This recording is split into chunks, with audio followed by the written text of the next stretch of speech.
বিরক্তিকর জার্নি দেখো, বসে আছে উল্টো। যখন চেয়ার কারে রিজার্ভেশন টিকিট কাটা হয় আর যদি উল্টো সিট পড়ে, কি বিরক্তিকর না? দেখুন, বাইরে তাকাতে হচ্ছে ঘাড় ঘুরিয়ে। দেখুন, বিষ্ণুপুর স্টেশন, বিষ্ণুপুর,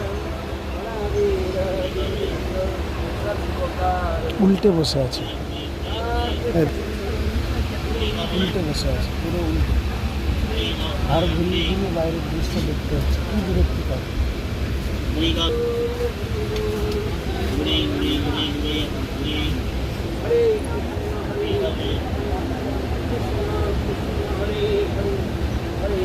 যাই হোক তবুও ধন্যবাদ, জানলার ধারে সিটটা পড়েছে।